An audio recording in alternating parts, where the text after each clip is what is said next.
Welcome back to Movies Explained. Today's film is a sci-fi thriller from 2023 titled Last Sentinel. In the year 2063, humans' mistreatment of the planet has resulted in significantly elevated sea levels, causing widespread flooding across Earth. As a consequence, only 2 continents remain, embroiled in a war for control of the limited land and resources. Amidst this turmoil, situated in the middle of the sea between the continents, lies the Sentinel, a military outpost housing a crew of 4 soldiers who have grown increasingly frustrated. Having served for 2 years, the soldiers' contract ended 3 months ago, yet the relief crew designated to pick them up has not arrived. With food supplies dwindling, Cassidy and Sullivan, driven by necessity, venture out during a treacherous storm to try their luck at fishing. To their surprise, they experience success, capturing an abundance of fish in their net. Meanwhile, their superior officer, Hendricks, recognizes the intensifying storm and instructs Baines to secure the outpost's colossal explosive that guards the Sentinel. In the midst of this chaos, the waves surge in size and violence, wreaking havoc on the outpost's pipelines. Baines rushes to repair the damaged lines but finds his hand trapped, leading to a desperate struggle underwater until he finally manages to free himself. Meanwhile, the waves snatch away the net filled with fish, causing Cassidy and Sullivan to lose their hard-earned bounty. Sullivan attempts another grab, but the growing strength of the wind forces him to retreat inside before he too is swept away. Fortunately, everyone makes it back just in time before an enormous wave crashes into the structure, causing it to tremble and allowing water to breach every entrance. However, despite the onslaught, the Sentinel stands firm. The following morning, the group gathers to discuss strategies for reducing resource consumption while indulging in their military rations for breakfast. Baines, still frustrated about the lost fish, voices his anger, prompting Sullivan to retaliate by insulting Baines for taking parts from his kitchen to repair the main pipes. The exchange escalates into an argument, but Hendricks intervenes, reminding them to act like mature adults and redirect their focus toward the necessary repairs. Baines ponders why they haven't requested an expedited arrival of the relief crew, but Hendricks clarifies that the telegraph is solely for reporting purposes. Subsequently, Sullivan fulfills his daily reporting duty using the telegraph, stating that no significant events have occurred at the outpost. In response, the base communicates that there have been no noteworthy events there either, much like the monotonous past few months. Some time later, Sullivan joins Hendricks outside, and they exchange jokes about their air dancer. Sullivan scans the sea with binoculars and is taken aback when he spots a ship approaching. Cassidy confirms the sighting by checking the radar. Sullivan's excitement surges, assuming it's the long-awaited relief crew. However, Hendricks remains cautious and orders Baines to fetch weapons in case the ship proves to be an enemy vessel. Cassidy tries to establish communication with the ship but receives no response. Taking a calculated risk, Hendricks decides to give the ship a chance. With a gun in hand, Hendricks instructs Sullivan to take the boat and investigate the ship, ensuring there are no potential threats. Sullivan sets off and approaches the ship, calling out to potential passengers, yet still receiving no reply. With his gun ready, Sullivan boards the vessel and begins his search, growing increasingly distressed as he discovers telltale signs. Dirt-covered objects, malfunctioning radio, and untouched food in the cabinets paint a bleak picture. Hendricks attempts to contact Sullivan for an update, but he ignores him, engrossed in the discovery of 4 bags intended for their relief crew. It becomes apparent that something happened to the ship's crew, resulting in their disappearance and the missed opportunity to return home. Fearing Sullivan has been attacked, Hendricks contemplates shooting the ship before it reaches the Sentinel. Requesting one of the keys to the explosive from Cassidy, he reminds her that this action aligns with protocol. Reluctantly, Cassidy hands over the key. With both keys in his possession, Hendricks proceeds to activate the explosive, preparing to fire upon the ship. As he tries contacting Sullivan one last time, relief washes over him when Sullivan finally responds, aborting the attack. However, when Cassidy requests her key back, Hendricks informs her that he will keep both keys as punishment for her initial hesitation in following orders. Subsequently, Sullivan tows the ship back to the Sentinel. While Hendricks delves into investigating the ship, Sullivan reunites with Cassidy, seeking solace in each other's arms after the harrowing experience. Later, during a quick iodine bath, Baines informs the team of his successful salvage efforts from the ship, convinced that it was indeed the relief vessel, although its engine had been non-functional for months. Sullivan expresses a desire to send a message to the base, but Hendricks forbids it until they gather more information, deeming the situation puzzling despite qualifying as an event. Fatigue and growing wariness of Hendricks' demeanor start to affect the crew, particularly as they notice his possession of both keys. Following the shower, Hendricks examines the ship's navigation history, meticulously recording the coordinates, which he takes back to the Sentinel to plot their route on a map. Meanwhile, Cassidy and Sullivan engage in a conversation about the world beyond their confined existence, as 2 years have passed without them witnessing it firsthand. Sullivan confesses that he sent a message without Hendricks' knowledge, promising them an answer the following day. The next morning, Hendricks discovers his 3 soldiers gathered suspiciously next to the telegraph, and Baines confesses the truth. While Hendricks initially intends to scold them, their attention is diverted as the machine receives a response. Excitement fills the air until they read the message, realizing it's an exact copy of the one Sullivan sent the previous night. It dawns on them that they have lost contact with the base long ago, and the computer has been mechanically relaying Sullivan's daily no-events message back at them. Amidst this realization, Hendricks continues working with the coordinates on the map, while Baines stealthily sets foot on the ship with a plan brewing in his mind. One night, Sullivan catches Baines returning from his venture, but Baines stubbornly refuses to explain himself. The duo ends up sharing drinks, during which Baines opens up about his family and the uncertain state of their home. Suddenly, Baines discloses his belief that he can repair the ship. Fueled by the prospect of escape, Sullivan eagerly rushes to deliver the news to Cassidy, proposing that they leave together and seek refuge in one of the few remaining safe towns on the continent. However, Cassidy's response is hesitant and skeptical, struggling to believe what she's hearing. The following day, Sullivan accompanies Baines inside the ship to assist him in fixing the engine, and together they successfully complete the task.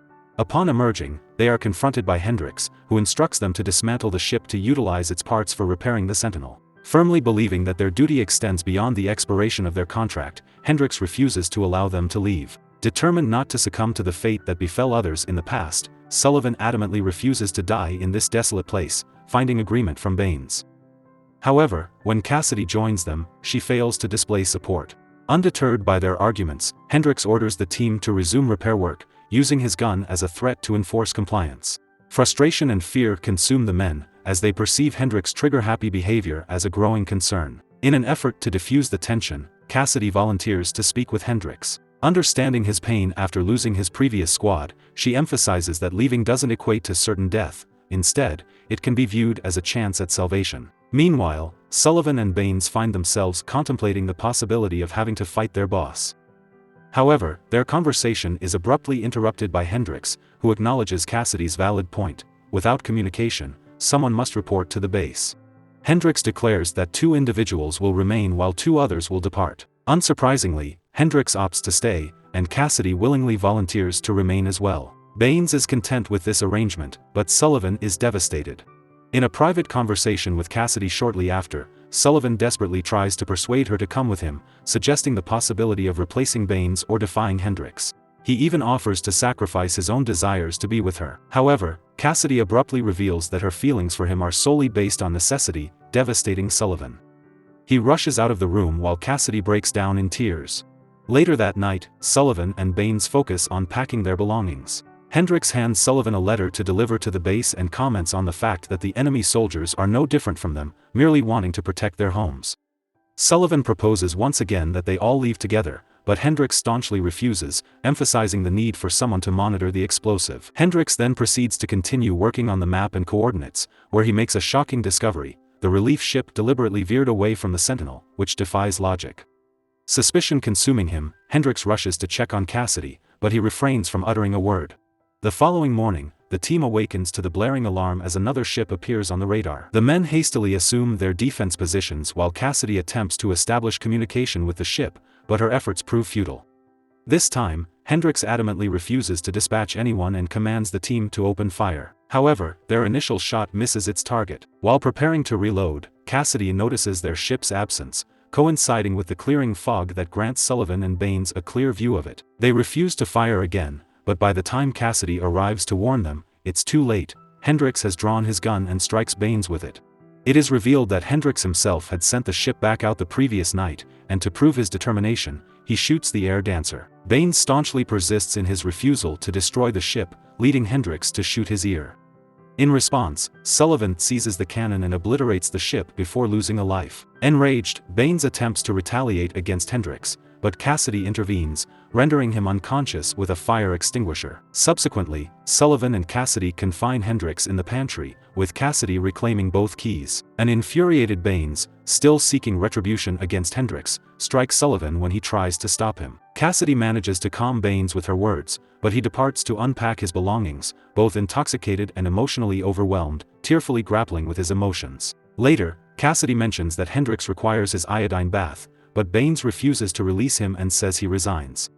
Sullivan informs Cassidy that they have no choice but to try every available channel on the telegraph until they find one that works. Cassidy seizes the opportunity to confess that her previous harsh words about him were not genuine. She explains that her intention was for him to leave without worrying about her, but Sullivan hesitates to fully accept her explanation. Later in the afternoon, Sullivan visits Hendricks, carrying some food and questioning the reason for his change of heart regarding leaving. Hendricks discloses the information he obtained from the coordinates. The relief ship arrived as scheduled 3 months ago but inexplicably moved away afterward. This revelation implies the presence of a traitor within their ranks, who's after the explosive. Sullivan remains skeptical and departs, relocking the door. Meanwhile, Sullivan spends the remainder of his day sending distress signals across all available channels, while Baines, drowning his sorrows in alcohol, attempts to occupy himself in his workshop but eventually succumbs to madness, destroying everything he has built. Later in the evening, Cassidy shares with Sullivan a childhood picture of her family, explaining that they were killed by the enemy when she was just a child. The following morning, Baines discovers Cassidy asleep in the communications room. He deliriously rambles about a lost future and launches an attack on Cassidy, making it appear as if he intends to take advantage of her. After a struggle, Cassidy manages to push him away, unaware that Baines has stolen the keys. Concerned, Cassidy searches for Sullivan to inform him of the incident. However, at that moment, Baines' voice resonates through the speakers, announcing his intention to activate the explosive. Sullivan and Cassidy rush back to the communications room, attempting to calm Baines by reminding him of his family and the reasons to keep on living. Tearfully, Baines steps away from the controls, but after Cassidy retrieves the keys, he confesses that he had simply forgotten the final digit of the activation code. Sullivan decides it's time to release Hendricks, but Baines delivers shocking news. He had attempted to kill Hendricks earlier, but upon entering the pantry, he discovered that Hendricks had taken his own life. A visual confirmation confirms Baines' claims, devastating Cassidy and Sullivan. Overwhelmed by grief, Sullivan reads the letter Hendricks had written to the base and is astonished to discover that Hendricks had requested an extension of his command. Cassidy then shows Sullivan the now tidied workshop as evidence that Baines is feeling better and has resumed building. Baines reveals that his wife was pregnant, and he never had the chance to meet their child, leading Sullivan to readily forgive him for his drunken outburst. Baines expresses his gratitude with a hug before departing on the boat to salvage items from the sea. Cassidy chooses to accompany him, prompting Sullivan to equip her with a gun as a precautionary measure. In gratitude, Cassidy thanks Sullivan with a kiss. Soon after, Sullivan decides to go fishing again, and as he pulls up the net, he discovers Hendricks' dead body with a gunshot wound to the head, indicating that he was murdered and that a traitor exists among them. While Sullivan hurries to examine his friends' profiles for any possible clues, Cassidy observes Baines in the boat, devising a plan. Next, Sullivan investigates Hendricks' map, formulating a theory. As a storm brews, Sullivan inspects the exterior beacon and confirms its removable and mobile nature. This realization suggests that someone had taken the beacon on the boat, redirecting the ship's path away from the Sentinel, aligning with the coordinates. Furthermore, that individual likely killed the relief team and allowed the ship to drift away. Several hours later, only Cassidy returns from their brief excursion, claiming that Baines accidentally fell and died while attempting to retrieve some plastic. Sullivan immediately suspects that Cassidy was responsible for Baines' death and had been the traitor all along. However, he remains too frightened to voice his suspicions at that moment. The next morning, Cassidy awakens alone in bed. Sullivan communicates with her solely through a walkie-talkie, revealing that he knows she was responsible for the deaths of everyone and that she has been spying for the enemy. Determined not to let her possess the explosive, Sullivan has initiated its activation. Cassidy realizes she has lost the keys and rushes to the communications room, where she discovers Sullivan in the midst of activating the explosive. With Sullivan holding her at gunpoint, Cassidy tries to explain the suffering of people in her homeland and her remorse for deceiving him. However, Sullivan remains unconvinced and proceeds with the activation. To their surprise, instead of detonating, the machine displays a humorous phrase that Baines used to repeat, indicating that he had reprogrammed the explosive to prevent its destructive use. In the end, Sullivan and Cassidy engage in a heartfelt conversation, reaching an agreement that regardless of which side of the war prevails, they will protect the Sentinel together and continue to survive. Thanks for watching, like and subscribe for more videos.